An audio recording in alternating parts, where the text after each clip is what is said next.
안녕하세요. 서울에서 남매를 키우고 있는 40세 여성입니다. 오늘은 여러분들에게 영화에나 나올 법한 이야기를 들려드릴까 합니다.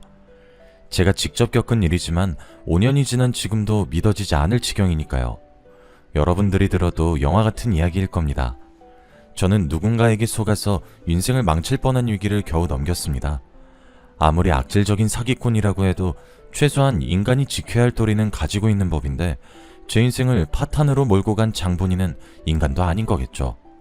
사건의 발단은 결혼을 하면서부터 시작되었습니다. 제가 대학을 졸업하고 직장 생활을 하다가 아는 언니의 소개로 남편을 만나게 되었습니다.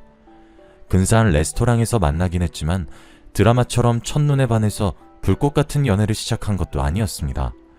제가 평범한 만큼 남편의 첫인상도 평범한 남자였거든요. 하지만 남편을 소개해준 선배 언니가 주선자는 이만 가보겠다며 자리를 뜨려다가 저한테 귓속말을 했습니다. 수미야, 정길이 집안이 엄청 부자니까 확실하게 잡아야 돼. 내가 어렵게 잡은 자리니까 애프터 안 오더라도 네가 먼저 연락해야 된다고. 알겠어? 언니가 남편과 대학을 같이 다녀서 집안이 어떤지 잘 알고 있었다고 해요. 하지만 저는 시댁에 돈을 노리고 결혼하는 그런 부류가 아니라서 별 생각이 없었죠. 게다가 제가 마음에 든다고 사귀는 것도 아니니까요. 연애든 결혼이든 남녀가 같이 하는 거니까 일단은 남편 마음에 들어야 하는 거라고 생각했습니다. 제가 소탈하게 대하고 부담스럽게 굴지 않아서일까요? 간단하게 식사라고 헤어졌는데 언니가 갑자기 저한테 전화를 걸어오더라고요. 정길이는 네가 마음에 드는 눈치더라? 괜히 여자 자존심 내세우면서 튕기지 말고 만나야 된다? 정길이는 소극적이고 조용한 편이니까 적극적으로 달려들어. 알았지? 언니는 참 뭘 자꾸 달려들래. 내가 달려든다고 남자들이 다 좋아하나? 만나자고 하면 계속 만나긴 할 거야. 솔직히 마음에 안 들진 않거든. 정길씨 정말 좋은 사람 같아. 그래? 무조건 꽉 잡아야 한다. 정길이가 쑥맥이라 여자를 만나본 경험이 별로 없거든. 지금 잡아야지. 안 그러면 나중에 후회해. 언니는 나중에 잘 되면 한턱 쏘라고 몇 번이나 거듭 강조하길래 바쁜 척 전화를 끊었죠. 그렇게 좋으면 언니가 사귀지. 아무래도 의사를 만나서 팔자 피니까 저한테 오지랖을 부리는 것 같기도 했어요. 남편 잘 만나서 일도 그만두고 집에서 애 키우면서 편하게 사는 것 같다고 했거든요.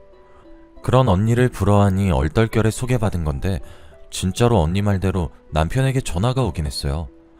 수미씨, 저번엔 즐거우셨나요? 제가 워낙 말주변이 없어서 재밌게 말하지는 못하는데 어떠셨나 모르겠네요. 괜찮아요. 저는 엄청 재밌었는걸요. 저랑 정길씨가 정말 잘 맞는다고 생각했어요.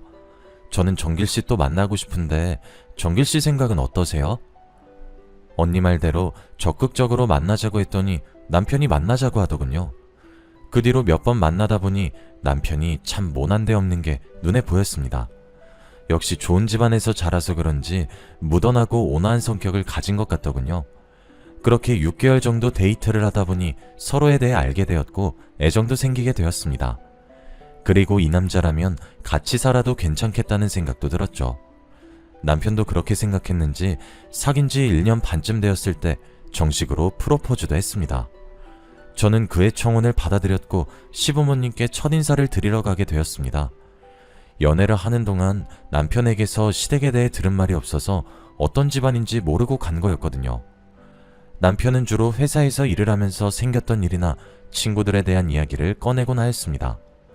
언니가 대단한 부자라고 자랑했던 게 생각이나 궁금하긴 했지만 가족 일을 이야기하지 않았는데 제가 굳이 캐묻는 것도 이상해서 그냥 두었습니다. 자연스럽게 알게 되겠지 싶었으니까요. 어쩌면 언니가 과장된 소문을 듣고 저한테 전달해 준 거라는 생각도 들었습니다. 남편과 오래 사귀다 보니 굳이 굉장한 부자가 아니더라도 결혼하고 싶은 마음도 있었습니다. 그런데 막상 시댁에 도착하니 생각보다 으리으리한 저택에 기가 죽더군요. 시댁이 있는 곳은 부자들만 산다는 고급 빌라가 있는 동네였습니다. 으리으리한 2층 주택이 시댁이라는데 정말 믿을 수가 없었죠. 저희 집은 대단한 부자는 아니었지만 돈에 쪼들리는 형편은 아니었습니다. 아버지는 평범한 샐러리맨이었고 엄마는 전업주부였죠. 아버지의 수입은 많지 않았지만 안정적이었고 엄마는 타고난 살림꾼이어서 저는 학교를 마칠 때까지 두 분이 돈 걱정하는 걸 한 번도 본 적이 없었습니다. 크진 않지만 서울에서 괜찮은 집도 있었고 이 정도면 남부럽지 않은 형편이라고 생각했는데요. 하지만 시댁을 보니 제가 넘보지 못할 남자를 넘봤다는 느낌이 들었습니다. 남편이 차도 국산차를 몰고 남들 다 사는 오피스텔에서 살길래 이렇게 부자일 줄은 몰랐거든요. 나중에 알고 보니 그 오피스텔 자체가 남편 것이었습니다. 정말 회사는 취미로 다니고 있었던 거죠. 그때 처음으로 시댁에 대해 자세히 들을 수 있었습니다. 사업 중이신 시아버지께서는 베트남 현지에 공장이 있어서 1년 중 절반은 베트남에서 지낸다고 하셨습니다. 시어머니께서도 부동산 관련 사업을 하고 계신다고 하셨어요. 제 예상대로 시어머니께서는 저를 안 좋게 보고 계시더군요. 저에 대해 이미 들어서 알고 계시는지 인사를 드려도 굳은 표정이었어요. 시어머니가 저를 못마땅하게 생각한다는 게 눈에 보였습니다. 이유는 안 물어봐도 알겠더군요. 저희 집안이 별 볼 일 없는 집안이라서 그런 거겠죠. 제가 자기소개를 하고 집안을 둘러보며 인테리어가 참 예쁘다. 어머님이 센스가 좋으신 것 같다. 어머님 피부가 너무 고우시다. 별의별 소리를 다 했는데도 분위기가 좋아지지 않았습니다. 결국 제가 지쳐서 입을 다물고 있으니 시어머니께서 갑자기 일어나셔서 남편을 부르더군요. 정길아, 잠깐 나 좀 보자. 한참 동안 말이 없던 시어머니께서 남편을 데리고 서재로 들어갔습니다. 그리고 방 너머로 시어머니께서 제가 들으란 듯이 큰 소리로 말씀하시는 게 보였죠. 내가 데리고 오지 말라고 했지? 넌 내 말이 말 같지도 않니? 저런 애랑 결혼하겠다며 나 참 어이가 없어서. 정길아, 정신 차리고 다시 생각해봐라. 이건 아닌 것 같다. 내가 얼른 헤어지고 땡땡그룹 막내딸이랑 선보라고 했잖아. 엄마 소원이야. 이번만 보면 내가 더 보라고 말 안 할게. 엄마, 내가 엄마가 만나보라는 여자들 다 만나보고 이러는 거잖아. 전부 다 잘난 척만 하고 나 엄청 무시했던 거 기억 안 나? 난 그런 여자들하고 같이 못 살아. 그래도 집안 수준이 맞아야 결혼해도 잘 사는 거야. 기호라도 한쪽이 너무 기우니까 하는 소리야. 너 나중에 돈 문제로 이혼하면 어쩌려고 이러는 거니? 엄마, 처가가 다 쓰러져가는 판잣집도 아닌데 왜 자꾸 없는 집안이라고 타박을 해? 난 결정했으니까 엄마도 받아들여. 결혼만큼은 엄마한테 휘둘리고 싶지 않아. 남편이 그 자리에서 저와 결혼을 하겠다고 단호하게 말하더군요. 방에서 나온 남편이 얼른 가자고 부추기는 바람에 서둘러서 시어머니께 인사를 드렸습니다. 그런데 시어머니께서 방에서 나오지도 않으시더라고요. 결국 제가 아무런 배웅 없이 시댁을 나오니 남편이 제목까지 화를 내기 시작했습니다. 아니, 어떻게 당사자 앞에서 저럴 수 있지? 아무리 싫어도 그렇지. 아니야, 난 괜찮아. 내가 마음에 안 들면 그러실 수도 있지. 자기야, 걱정하지 마. 자식 이기는 부모 없다고 하잖아. 엄마한테 시간이 필요한 걸 거야. 그러니까 조금만 기다려보자. 남편은 시어머니 때문에 기가 팍 죽어있는 저를 다독여 주었어요. 저를 이렇게 마음에 안 들어 하는데 결혼하면 시어머니가 며느리 취급을 하지 않을 건 불보듯 뻔했죠. 친정엄마도 제 말을 듣고 걱정을 하시더라고요. 그럼 결혼은 미루는 게 낫지 않니?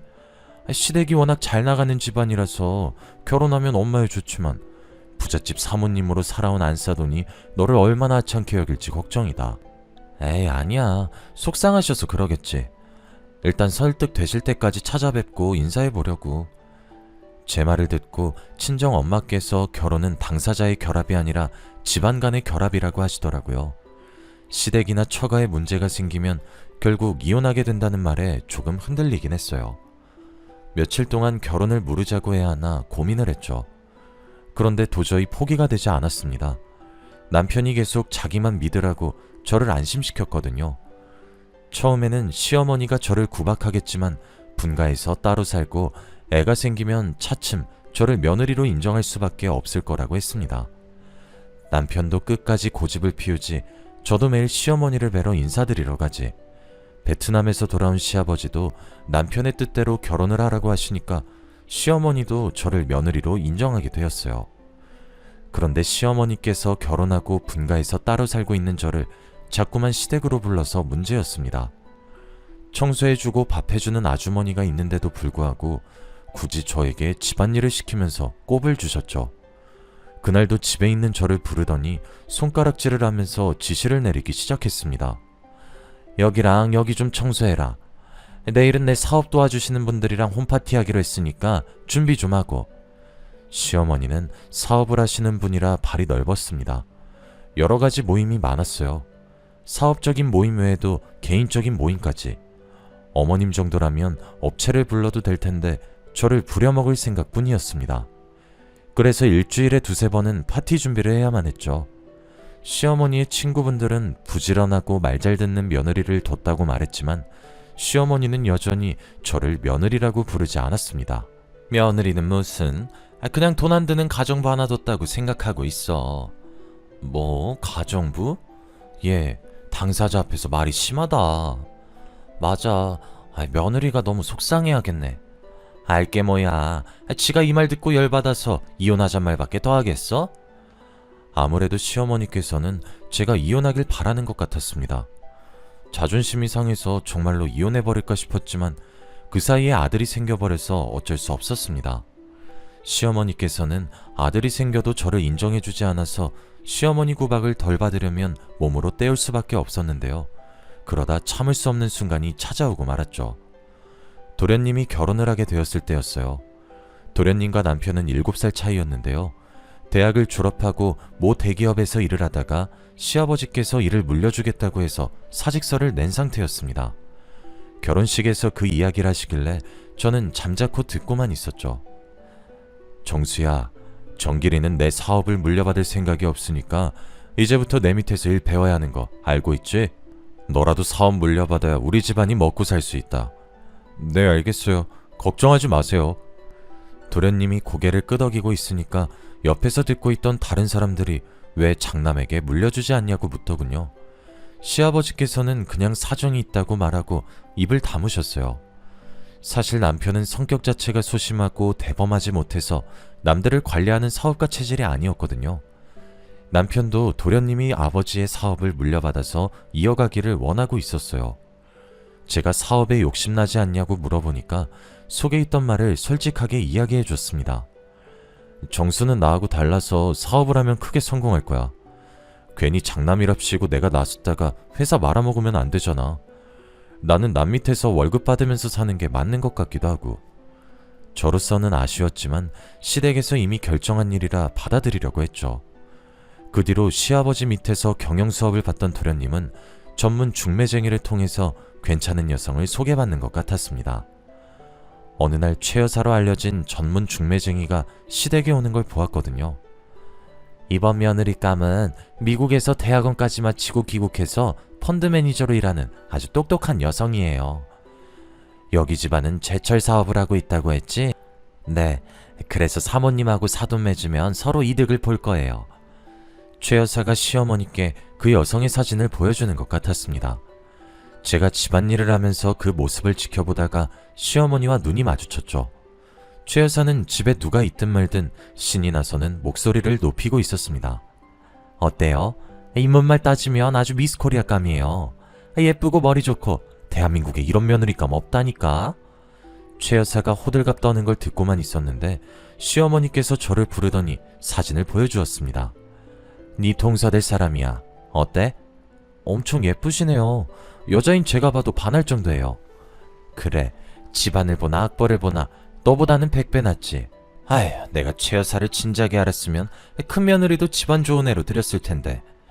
생판 모르는 남 앞에서 이런 수모를 주다니 저는 부끄럽고 수치스러워서 자리를 피해버렸습니다. 아무리 제가 마음에 안 들어도 면전에서 이런 말을 하다니 정말 분할 따름이었죠. 지금 그 생각만 해도 열이 받는데 도련님이 예비동서를 만나고 왔다면서 목소리를 높이길래 짜증이 났습니다. 직접 만나보니까 집안만 좋은 게 아니더라고. 얼굴도 사진 그대로고 대화도 해보니까 많이 배운 티가 나더라니까. 그러면서 그 여자가 얼마나 예쁘고 늘씬했는지 설명해주는데 정말 귀를 닫아버리고 싶었습니다. 근데 도련님한테 화를 낼 수도 없는 노릇이니 참았습니다. 딱 봐도 도련님이 예비동서에게 꽂혀버린 것 같았거든요. 그래서인지 결혼도 일사천리로 진행되었습니다. 동서가 시댁에 인사를 드리러 오자 시어머니께서 상견례를 빨리 진행하자고 할 정도였죠. 이렇게 바로요? 어머님께서 이렇게 빨리 허락해 줄진 몰랐네요. 안 그래도 제가 괜찮은 곳을 알아놨어요. 거기로 모실게요. 그래주면 나야 고맙지. 이제야 나도 며느리 덕 좀 보게 생겼구나. 시어머니는 동서를 보는 것만으로도 기분이 좋은지 좀처럼 입을 다물지 못했어요. 동서가 간 뒤로 칭찬이 자자해서 귀에 딱지가 생길 정도였으니까요. 이제 좀 잠잠해지나 했더니 며칠 후에 동서가 최고급 한정식집을 예약했다면서 저희를 부르는 통에 다시 귀에 딱지가 생기게 되었습니다. 이번에는 또 얼마나 동서와 비교하실까 생각하고 있는데 시어머니께서 상견례 자리에 저도 데리고 가겠다고 선포하셨습니다. 저는 처음에는 잘못 들은 줄 알았죠. 제가요? 제가 껴야 하는 자리는 아닌 것 같은데. 어머님이 절 생각해주는 마음은 잘 알겠지만 저 말고 다른 분이 가는 게 더 나을 것 같아요. 네가 가야 느낄 게 아니냐. 우리 집안이랑 네가 얼마나 안 어울리는지. 근데 제가 괜히 가서 실수할까봐 걱정되는데. 그래, 너는 이런 식당은 처음일 테니까 각별히 조심하고 싼티 내지 마라. 네, 알겠어요, 어머님. 상견례 자리는 언제 갖기로 했나요? 시어머니와 도저히 말이 통하지 않아서 그놈의 상견례 자리가 언제인지 물어봤습니다. 그냥 어머님이 원하는 대로 그 자리에 가줘야 할 것 같았거든요. 시어머니는 잘난 동서 집안과 저를 비교하면서 스트레스를 풀 게 분명했습니다. 그러면서 집안이 마음에 안 드는데 어쩔 수 없이 결혼시켰다면서 그동안 쌓인 불만을 또 이름도 잘 모르는 사람들에게 술술 풀어놓겠죠. 당연히 제 예상대로 행동하셨습니다. 그 사람들도 참 웃긴 게 시어머니가 하는 말을 웃으면서 넘어가더라고요. 결국 저만 수치스럽게 그 순간을 견뎌냈습니다. 상견례 자리가 끝날 무렵 그제야 잡담이 끝나고 결혼에 대한 이야기가 나오기 시작했습니다. 그 중에서 신혼집에 대해 잠깐 언급하길래 주의 깊게 듣고 있었죠. 그나저나 신혼집은 어디에 구하셨어요? 벌써 괜찮은 아파트 하나 구해놨으니 걱정 안 하셔도 됩니다. 배려해 주셔서 감사합니다. 신혼집 규모에 맞게 살림살이는 제게 준비하도록 할게요. 상견례가 끝나고 헤어지는 길에 동서가 시어머니께 식당이 마음에 드냐고 묻더군요. 분위기 좋고 참 마음에 든다. 넌 식당 하나를 골라도 안목이 있구나. 큰애하고는 달라도 너무 다르네. 상견례 자리가 끝나는 순간까지 시어머니께서 저를 걸고 넘어지셨습니다. 도련님이 결혼한 뒤에도 문제였죠. 동서가 시댁에 자주 들락거렸거든요. 저는 시어머니의 전속 파출부나 마찬가지였지만 동서를 대하는 시어머니의 태도는 전혀 달랐습니다. 동서는 손에 물 한 방울 묻히지 않았지만 저는 손에 물 마를 일이 없었습니다. 시댁에서의 제 위치를 눈치챈 동서도 시어머니처럼 저를 무시하면서 함부로 대했어요. 저보다 한참이나 어렸지만 슬쩍 반말을 하기도 했습니다. 시어머니는 무슨 일이든 돈 많고 잘 나가는 동서 편만 들고 제 말은 듣지도 않았어요. 명절이 되어서 선물을 사와도 시어머니는 제가 사온 건 쳐다보지도 않았고 동서가 사온 건 뭐든지 귀하고 좋은 거라고 자랑을 늘어놓았죠. 그것 때문에 도련님과 남편이 말다툼을 하기도 했습니다. 그날은 명절날이었는데요. 오랜만에 식구들이 모여서 식사를 마치고 디저트를 먹으며 대화를 하고 있었습니다. 하지만 저는 주방에서 혼자 설거지를 해야 했죠. 그때 남편이 동서에게 한마디 하기 시작했습니다. 재수씨, 정말 너무한 거 아니에요? 너무하다뇨? 뭐가요? 손이 동서는 쉬지도 못하고 설거지하는데 재수씨는 가만히 앉아있잖아요. 그건 어머님이 쉬라고 해서 그런 거예요. 내가 그동안 말은 안 했지만 재수씨가 동서 무시하고 깔본다는 거 다 알고 있어요. 앞으로는 그러지 않았으면 합니다. 일이 여기서 끝났으면 좋겠지만 이 말을 듣고 서방님이 신경질을 내더라고요. 형, 괜히 시비 걸지 마. 형수가 안쓰러우면 형이 나가서 도와주면 되겠네. 뭐? 형이 나가서 도와주면 되겠네? 너 전부터 느낀 건데 형이 말하는 건 우스워? 형이 우습냐고! 내가 언제 형이 우습다고 했어. 괜히 내 와이프한테 뭐라 하니까 이러는 거지. 둘의 언성이 높아지자 방에 있던 시어머니께서 나와보시더군요. 제가 그만하라고 말려봐도 도련님과 남편의 갈등이 깊어져 갔습니다. 급격하게 둘의 사이가 나빠지자 시어머니께서 저를 나무라셨습니다. 저보고 둘 사이에 껴서 이간질하지 말라는 거 있죠. 제가 그런 적 없다고 해명해봐도 믿지 않으셨습니다. 그러다 몇 달 후 시어머니 생신이 다가오자 동서가 고급 명품 가방을 사들고 와서는 온갖 아양을 다 떨었습니다. 어머님, 곧 생신이시죠? 제가 어머님 생각해서 에르스 백으로 사왔는데 어머님 마음에 드세요? 아유, 내가 며느리한테 이런 것도 다 받아보네. 샀으면 내가 샀지. 이런 선물 받아본 적이 없어. 어머, 형님은 어머니께 명품 선물 한 번도 안 해봤어요? 아유, 말도 마라. 큰애는 무식해서 명품이 뭔지도 모를 거다. 여자로 태어나서 명품이 뭔지도 모르고 살다니 너무 안타깝네요. 그 대화를 듣고 있는데 정말 어이가 없더군요. 예전 같았으면 어머님과 동서에게 무시당하면 밤에 자꾸 생각나서 잠도 못 잤었는데 이젠 신물이 날 정도로 당해서 아무리 심한 모욕을 줘도 어이없는 웃음으로 넘길 지경이 되었습니다. 제가 둘이 그러거나 말거나 무시하고 있으니 다른 이야기라더군요. 아참, 어머님, 생신 때 같이 식사할까 하는데 어디로 모실까요? 저번에 상견례 했던 식당 괜찮더라. 너무 요란 떨지 말고 가족들끼리 조용하게 밥이나 먹자. 네, 제가 예약해 놓을게요. 시어머니의 생신날이 되어서 저희 가족들은 그 한정식 집에서 식사를 하게 되었어요. 그런데 그날 동서와 식당 주인이 심상치 않은 관계란 사실을 알게 되었습니다. 식사를 하다가 화장실을 다녀오는데 화장실 뒤편 주방으로 연결되는 통로에서 동서의 목소리가 들렸거든요. 오빠, 빅뉴스야. 남편이 2달 동안 베트남으로 출장을 간대.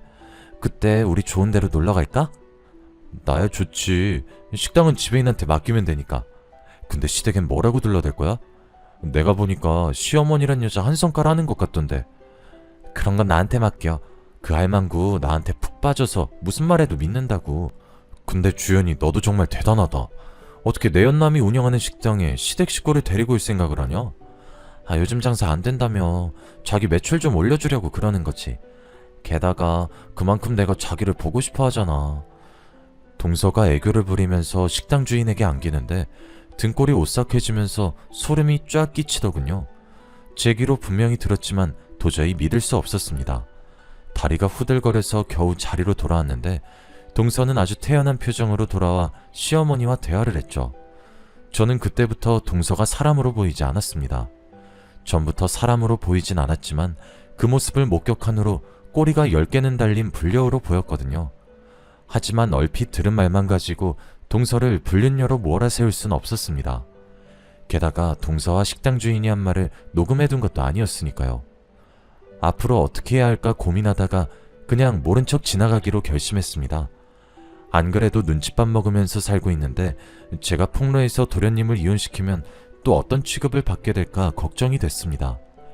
그 후로 도련님이 베트남으로 장기 출장을 가자 동서는 급한 일이 생겨서 미국에 보름 정도 다녀와야 한다고 하더라고요. 저는 동서가 식당 주인을 만나러 가는 거라고 생각했습니다. 그러다 동서가 불륜 말고도 어처구니 없는 비밀을 가지고 있다는 사실을 알게 되었습니다. 제가 시댁뿐만 아니라 동서집까지 가서 파출부 일을 하게 되었거든요. 너도 알겠지만 작은 애가 펀드 매니저로 일하면서 집안일까지 하려니까 힘이 드는 모양이더라. 내일부터 네가 작은 애 집으로 출퇴근하면서 살림 좀 거들어줘라. 시어머니는 시댁 살림은 파출부를 드릴 테니까 이제부터는 동서의 뒤치다거리를 해주라고 하셨습니다. 저를 식모로 취급하는 동서가 시어머니에게 부탁을 한 것 같았죠. 저로서는 거부할 수 없는 명령이었습니다. 아침이 되면 아들을 학교에 보내고 동서의 집으로 가서 출근 준비를 도와주었어요. 그리고 우리 아들이 학교에서 돌아올 시간에 맞춰서 집에 오게 되었는데요. 동서의 식모살이를 한다는 게 자존심 상하는 일이었지만 시댁에서 집안일을 할 때보다 훨씬 나았습니다. 도련님이 회사를 물려받게 되어서 베트남에 머무는 날이 많았고 잘난 척하는 동서만 출근하면 집안에 아무도 없었거든요. 하루 종일 시모와 함께 있어야 하는 시댁과는 차원이 달랐습니다. 적어도 집안일 하다가 숨통 트일 시간은 있었으니까요. 그러던 어느 날 동서가 저한테 급하게 전화를 걸어왔습니다. 중요한 서류를 집에 두고 왔으니 사무실로 가지고 오라고 하더라고요. 서류를 챙겨 들고 사무실에 도착했는데 동서가 자리에 없었습니다. 그래서 서류만 책상에 올려놓고 나오는데 상담실 창문으로 동서가 최 여사와 마주 앉아서 은밀한 대화를 하고 있는 게 보이더군요. 모르는 척 집으로 가려는데 최 여사의 말을 듣고 그 자리에서 멈춰서고 말았습니다. 이러다가 걔가 보면 어쩌려고 그래. 여기까지 오려면 미리 말이라도 해주고 오라고. 급해서 그래. 도대체 언제까지 시간 끌려고 이러는 거야? 이러다 애라도 생기면 끝장이야. 얼른 약속한 대로 해야지. 좀 기다려. 최 여사 목 제대로 준다니까 왜 이렇게 말을 안 들어? 이제 곧 할망구한테 돈 달라고 하려고 했다고. 지금 이렇게 서두르면 안 돼. 그 할망구 사업하는 여자라서 눈치 진짜 빠르다고. 어설프게 들이댔다가는 우리 전부 다 작살나고 말 거야. 그래서 1년이나 기다렸잖아. 내가 저번에 말했지. 빚쟁이한테 쫓기고 있어서 급하다고. 나 지금 밀린 빚만 해도 이러다가 나 잡혀가면 책임질 거야? 집은 벌써 내 손에 들어왔고 조금만 더 작업하면 할망구 돈뿐만 아니라 남편 돈까지 뽑아먹을 수 있다고. 그래, 사기치는 데는 너 따라올 사람 없으니까 믿을게. 그러니까 좀만 더 빨리 작업하자. 나 이러다가 한국 떠야 할지도 몰라. 가만히 몸을 숙이고 최 여사와 동서가 하는 대화를 듣다가 놀라서 소리를 지를 뻔했습니다. 동서가 분명 부잣집 외동딸의 해외 유학파라고 했는데 전부 거짓말이었더군요. 최 여사는 시댁재산을 노리고 계획적으로 동서를 소개했던 겁니다. 상견례장에서 만난 동서의 부모는 대역인 것 같았어요. 명절날에 모인 걸 생각해서 대역을 또 부르자고 이야기하더라고요. 더 끔찍한 일은 동서의 작전이 이미 시작된 것이었습니다. 동서는 서방님을 꼬드겨서 아파트 명의를 자기 앞으로 바꿔놓았어요. 다음 목표로 시어머니를 노리고 있었던 거죠. 제가 동서와 최 여사 눈을 피해 급히 동서의 집으로 돌아왔습니다. 아무리 저를 구박하고 막대해도 시댁이 사기꾼 같은 동서한테 당하는 꼴은 볼 수 없었죠. 시댁이 알고지가 되면 저한테도 피해가 올 테니까요. 우선 동서의 집을 뒤져서 동서가 꾸미는 짓에 대한 증거들을 찾아보았습니다. 하지만 별다른 소득이 없었는데요. 며칠 동안 이걸 어떻게 해야 하나 고민하고 있을 무렵 제가 들었던 대로 동서가 시어머니에게 투자를 하라고 요구하더라고요. 당연히 시어머니께서 웬 투자냐고 물어보셨습니다. 어머님, 저를 펀드 매니저로 키워주신 분이 독립해서 투자회사를 차린다고 하더라고요. 저와 같이 운영하자고 하는데 워낙 이런 계통이 뛰어난 분이라 믿음이 가서 어머님 생각이 났어요. 저를 믿고 그 회사에 투자 한번 해보세요. 네가 회사를 차린다고? 그럼 우리 둘째 며느리 대표님 되는 거냐? 그래, 네가 하는 거면 믿음이 가지. 얼마나 넣으면 되냐? 많이 넣는 만큼 지분을 가지고 가는 거니까 한 10억 정도 넣으시면 적당할 것 같아요. 10억? 알았다. 네 말대로 아마. 동서의 말만 믿고 시어머니는 10억이라는 거액을 투자하려고 하는 것 같았습니다. 그 뒤로 동서는 투자라는 명목으로 시어머니의 재산을 야금야금 빼돌리기 시작했어요. 이러다가 돈이 없어지면 제 남편한테 돈을 달라고 할까봐 시어머니께 동서를 조심하라고 말해보았습니다. 어머님, 동서가 설립한다는 회사 어떤 계획이 있는지는 알아보셔야죠. 펀드 투자라는 게 워낙 위험하잖아요. 얘, 네가 펀드 내봤니? 펀드가 뭔진 알고 말하는 거야? 돈도 없는 주제에 동서 샘나서 일어나 본데 내가 하는 일에 참견할 생각하지 말고 네 앞가림이나 잘해. 시어머니가 이런 식으로 귀를 닫아버리니 어쩔 수 없이 직접 나서야 했습니다.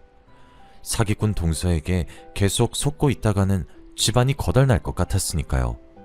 그래서 저는 동서의 집안일을 계속해서 도와주면서 몰래 핸드폰 비밀번호를 훔쳐보려고 했습니다. 겨우겨우 비밀번호를 알아내 몰래 핸드폰을 들여다보던 그날 엄청난 사실을 목격하고 말았습니다. 동서의 휴대폰에는 도련님이 베트남 출장을 갔을 때 내연남인 식당 주인과 제주도로 여행을 갔던 사진들이 남아 있었습니다. 사진첩에는 지웠지만 메시지 대화 내용에는 버젓이 올라가 있더군요. 게다가 눈뜨고 볼 수 없는 동영상이 하나 있었습니다. 동서와 내연남이 같이 밤을 보내는 모습이었죠. 기다리고 기다리던 불륜 증거를 손에 쥐게 되자 속으로 쾌재를 불렀습니다. 바로 시어머니께 달려가려고 하다가 다른 방법을 생각해냈죠. 저는 먼저 한정식 집으로 가서 동서의 내연남을 만나러 갔습니다. 제 예상대로 내연남 손에 결혼반지가 껴져 있더군요. 유부남이었는데 뻔뻔하게 유부녀랑 바람을 피다뇨. 제가 영상을 보여주면서 당신이 결혼한 것도 다 알고 있다고 말하자 대번에 얼굴이 굳어졌습니다. 그럼 우리 협상합시다. 제 집사람에게 비밀로 하겠다고 약속하면 그 여자가 어떤 년인지 전부 말해줄게요. 당연히 저는 그 조건을 받아들였습니다. 그리고 동서가 얼마나 쓰레기 같은 여자인지 녹음을 해두었죠. 동서는 대단한 전력을 가진 여자였습니다. 해외 유학은커녕 고등학교 졸업이 최종 학력이었고 학창시절부터 남자들과 어울려 다니면서 자유분방하게 살았더군요. 성인이 된 뒤에도 반반한 얼굴로 돈 있는 남자들을 유혹하며 재산을 뜯어냈다고 합니다. 식당 주인과는 5년 전에 알바를 하면서 사귀게 되었고 도련님 집안이 좋다는 걸 서빙을 하면서 엿듣게 되었다고 하네요. 가장 충격적인 사실은 식당 주인 말고 다른 내연남이 있었으며 파혼을 2번이나 했다는 것이었습니다. 2번이나 파혼한 것도 동서의 불륜 때문이었겠죠. 동서는 또 다른 물줄을 찾다가 중매쟁이 최 여사와 인연이 닿았고 둘은 식당에서 받은 시댁을 먹잇감으로 정했다고 합니다. 저는 이 모든 걸 녹음해두고 시어머니를 찾아갔는데요. 녹음본을 들은 시어머니 얼굴에서 핏기가 점점 사라져가는 게 보였습니다. 며느리와 식당 주인과의 불륜 동영상까지 보여주니 시어머니께서 손에 잡히는 대로 집어던지며 분노하시기 시작했죠. 이런 발칙한 년 같으니 갈아 마셔도 시원치 않은 년 절대 용서 못해. 어디야? 그년 어디 갔어? 네가 앞장서. 당장 가서 내 돈 다 뱉어내라고 할 거니까. 그렇게 시어머니와 제가 동서의 사무실로 달려가게 되었습니다. 그곳에는 동서와 최 여사 그리고 부동산 중개인이 나란히 앉아서 히히덕거리고 있었죠. 웬만큼 돈을 챙긴 동서는 아파트를 팔아치우고 도망칠 작정을 하고 있었습니다. 시어머니께서 둘이 하는 대화를 잠자코 듣고 있다가 갑자기 문을 박차고 소리치셨습니다. 뭐? 아파트를 팔아치워? 이제 너 죽고 나 죽자. 네가 나한테 사기를 치고도 무사할 줄 알았어? 동서와 최 여사가 시어머니를 보자마자 도망을 치려고 했지만 제가 동서의 머리채를 꽉 잡아버렸죠. 이거 놔! 이거 놓으라고! 어딜 도망치려고 들어? 해외 유학파의 갑부집 딸이라고 노예 취급하더니 꼴 좋다? 뭐래 이 가짜는 게? 이거 안 놔? 뭐 가짜는 거? 가짜는 건 너지. 대학도 안 나온 가난한 년이 어디서? 제가 참아왔던 분노를 터뜨리면서 동서의 머리채를 잡고 흔들었습니다. 정신을 차려보니 그 모습을 지켜보던 시어머니께서 어쩔 줄 몰라 하면서 겁에 질려 있더군요. 시어머니께서 놀라는 게 당연했습니다. 제가 이러는 걸 처음 보셨을 테니까요. 동서도 이런 제가 무서웠는지 벌벌 떨면서 소리쳤습니다. 제가 가져간 돈은 전부 돌려드릴게요. 그러면 되잖아요. 제발 이것 좀 놔주세요. 돈만 돌려주면 끝날 줄 알아? 어림도 없어. 너 같은 쓰레기는 콩밥 먹어야 돼. 제가 경찰에 신고한 후로 경찰이 올 때까지 동서의 머리채를 붙잡고 있었습니다. 물론 몸으로 문을 막아 최 여사도 도망치지 못하게 했죠. 경찰서로 넘겨진 동서는 이혼을 당하고 위자료를 물어야 했습니다. 그 후로 저는 시어머니께 위임을 받아서 동서와 최 여사를 사기죄로 고발했죠. 동서와 최 여사는 경찰서에서 조사를 받아야 했고 제가 찾아낸 증거만으로 둘 다 구속되어서 재판을 받게 되었습니다. 그 결과 30억에 달하는 금액을 되찾게 되자 시어머니의 태도가 달라졌습니다. 갑자기 저를 보자고 하더니 집으로 부르더니 제 손을 꼭 잡더군요. 얘야, 미안하다. 네가 우리 집안을 살렸구나. 내가 잘못했다. 그동안 모질게 대한 거 용서해다오. 그 모습을 지켜보던 남편이 시어머니를 나무라기도 하였습니다. 엄마, 이렇게 사과하면 끝이야? 앞으로 애들 엄마한테 한 번만 더 함부로 대하거나 무시하면 내가 가만히 안 있을 거야. 그래, 내가 미안해. 내가 앞으로 속죄하며 삼아. 내가 못 사는 집안이라고 너무 무시했어. 네 말대로 집안이다가 아닌데. 그동안의 행동이 부끄러웠는지 시어머니의 얼굴이 발갛게 달아올라 있었습니다. 시어머니 입에서 그런 말이 나올 줄 몰랐는데 이렇게 직접 듣게 됐네요. 지금은 어머님이 차마 저를 부르지도 못하고 어쩌다 가족 행사 때 보게 되면 쭈뼛거리며 눈인사를 나누는 사이가 되었습니다. 어색한 사이가 되어버렸지만 예전에 무시당했던 사이보단 훨씬 좋은 것 같네요. 저한테 이런 일이 생길 줄 몰랐는데 지금 생각해봐도 꿈만 같아서 이렇게 사연으로 보내봅니다. 여러분도 살기 힘들고 팍팍해질 때마다 저와 같은 사람도 전화위복을 경험했다는 사실을 기억해 주시길 바랍니다. 여기까지 사연 읽어주셔서 감사합니다.